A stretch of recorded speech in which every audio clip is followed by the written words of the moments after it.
ಕಳೆದ ಹಲವು ದಿನಗಳಿಂದ ರಾಜ್ಯ ರೈತ ಸಂಘ ಮತ್ತು ಹಸಿರು ಸೇನೆಯ ಧೀರ ನಾಯಕರುಗಳು ಕಾರ್ಯಕರ್ತರು ಈ ರಾಜ್ಯದ ಹಲವು ರಸ್ತೆಗಳನ್ನ ಬಂದ್ ಮಾಡಿಕೊಂಡು ಹಲವು ಬೀದಿಗಳನ್ನ ರಾರಾಜಿಸಿಕೊಂಡು ಹೋರಾಟವನ್ನ ಮಾಡ್ತಾ ಇದ್ದಾರೆ.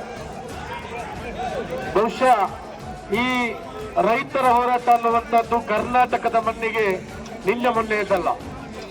ರೈತರ ಹೋರಾಟಕ್ಕೆ ಇಲ್ಲಿ ಬಹಳ ಇತಿಹಾಸವಿದೆ. ಹಲವು ಸರ್ಕಾರಗಳನ್ನ ಬೀಳಿಸಿದಂತಹ, ಹಲವು ಸರ್ಕಾರಗಳನ್ನ ಕುರ್ಚಿಯಲ್ಲಿ ಕೂರಿಸಿದಂತಹ ಇತಿಹಾಸ ರೈತರಿಗೆ ಇದೆ ಅನ್ನೋದನ್ನ ಇಲ್ಲಿರುವಂತಹ ಆಳುವ ವರ್ಗಗಳು, ಸರ್ಕಾರಗಳು ತಿಳಿದುಕೊಂಡರೆ ನಿಮ್ಮ ಕುರ್ಚಿಗಳು ಉಳಿಯಬಹುದು.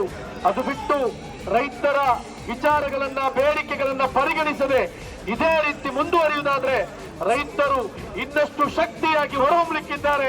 ಅವರ ಜೊತೆಗೆ ನಮ್ಮಂತವರು ಕೂಡ ಕೈ ಜೋಡಿಸಲಿಕ್ಕಿದ್ದಾರೆ ಅನ್ನೋದನ್ನ ಈ ಸಿದ್ದರಾಮಯ್ಯ ಸರ್ಕಾರಕ್ಕೆ ನಾವು ಸ್ಪಷ್ಟವಾಗಿ ಇಷ್ಟಪಡ್ತಾ ಇದ್ದೇವೆ. ಕಳೆದ ಸರ್ಕಾರ, ಬೊಮ್ಮಾಯಿ ಸರ್ಕಾರದ ಸಂದರ್ಭದಲ್ಲೂ ಕೂಡ 2,500 ರೂಪಾಯಿ ಏರಿಸಬೇಕಂತ ಹೋರಾಟವನ್ನ ಮಾಡಿದ್ವಿ.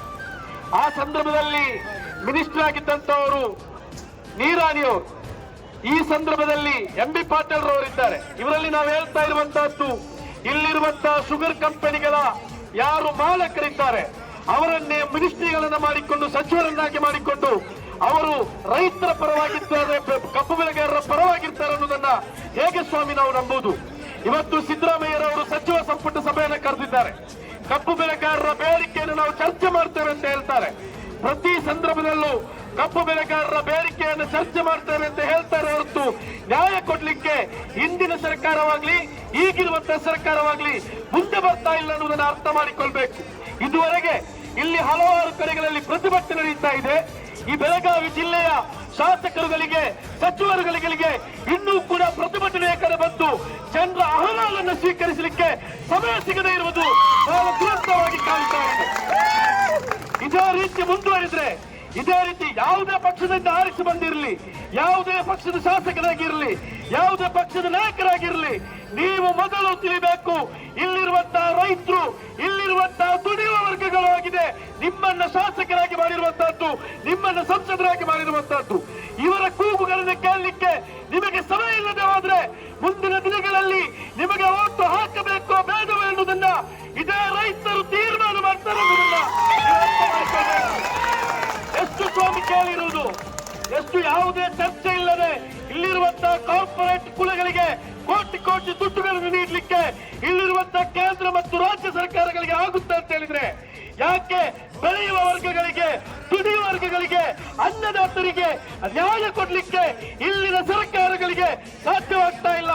ಅದು ಕೂಡ ನಿರಂತರವಾಗಿ ನಾನು ರೈತರಿಂದ ಬಂದವನು, ನಾನು ಮಣ್ಣಿನ ಮಗ ಅಂತ ಹೇಳಿಕೊಳ್ಳುವಂತ ಸಿದ್ದರಾಮಯ್ಯರಂತಹ ಮುಖ್ಯಮಂತ್ರಿಗಳು ಈ ರಾಜ್ಯವನ್ನ ಆಳುವಾಗ ಯಾಕೆ ನ್ಯಾಯವನ್ನ ಕೊಡ್ಲಿಕ್ಕೆ ನಿಮ್ಮಿಂದ ಆಗ್ತಾ ಇಲ್ಲ ಅನ್ನೋದನ್ನ ನಾವು ಬಹಳ ಸ್ಪಷ್ಟವಾಗಿ ಹೇಳಲಿಕ್ಕೆ ಇಚ್ಛೆ ಪಡ್ತಾ ಇದ್ದೇವೆ.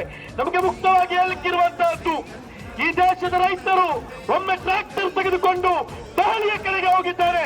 ಅದೇ ರೈತರ ಟ್ರ್ಯಾಕ್ಟರ್ಗಳು ವಿಧಾನಸೌಧಕ್ಕೆ ಬರುವ ಮುಂಚೆ ಅವರಿಗೆ ನ್ಯಾಯವನ್ನು ಕೊಡ್ಲಿಕ್ಕೆ, ಅವರು ಕೇಳಿದಂತಹ ನಿಗದಿತವಾದಂತಹ ಬೆಲೆಯನ್ನು ಕೊಡ್ಲಿಕ್ಕೆ ಇಲ್ಲಿನ ಸರ್ಕಾರಗಳು ತಯಾರಾಗುತ್ತಿದೆ ಹೋದ್ರೆ ಇವರ ಟ್ರ್ಯಾಕ್ಟರ್ಗಳು ಸಿದ್ದರಾಮಯ್ಯರವರ ಕುರ್ಚಿಯ ಬಳಿಗೆ ಬರುತ್ತದೆ ಎನ್ನುವಂತಹ ಸಂದೇಶವನ್ನು ಹೇಳಲಿಕ್ಕೆ ಬರ್ತಾ ಇದ್ದೇವೆ. ರೈತರೊಂದಿಗೆ ಹೇಳಲಿಕ್ಕಿರುವಂತಹದ್ದು, ನಿಮ್ಮೊಂದಿಗೆ ನಾವು ಸದಾ ಇದ್ದೇವೆ. ನಿಮ್ಮ ಈ ನ್ಯಾಯಪರವಾದಂತಹ ಹೋರಾಟ ಏನಿದೆ ಯಾವುದೇ ಕಾರಣಕ್ಕೂ ನೀವು ಹಿಂಪಡೆಯಬಾರದು. ನಿಮಗೆ ನ್ಯಾಯ ಸಿಗುವ ತನಕ ನೀವು ಹೋರಾಟವನ್ನ ಮುಂದುವರಿಸಬೇಕು. ನಿಮ್ಮ ಜೊತೆಗೆ ಈ ರಾಜ್ಯದ ಪ್ರತಿಯೊಬ್ಬ ನಾಗರಿಕರು ಕೂಡ ಕೈ ಜೋಡಿಸ್ತಾ ಇದ್ದಾರೆ. ಅದೇ ರೀತಿ ಇಲ್ಲಿರುವಂತಹ ವಿರೋಧ ಪಕ್ಷಗಳು ಒಮ್ಮೆ ನೀವು ಪ್ರತಿಭಟನೆ ಕಡೆಗೆ ಮುಖ ಮಾಡಿ ಹೋಗ್ತಾರೆ ಸಾಕಾಗುವುದಿಲ್ಲ. ಬದಲಾಗಿ ಇಲ್ಲಿರುವಂತಹ ಸರ್ಕಾರವನ್ನ ಬೇಕಾದ ರೀತಿಯಲ್ಲಿ ತರಾಟೆಗೆ ತೆಗೆದುಕೊಂಡು ಸರ್ಕಾರದಿಂದ ಅದನ್ನ ತೆಗೆದುಕೊಡುವಂತಹ ಕೆಲಸಕ್ಕೆ ಇಲ್ಲಿರುವಂತಹ ವಿರೋಧ ಪಕ್ಷಗಳು ಕೂಡ ಮುಂದೆ ಬರಬೇಕು.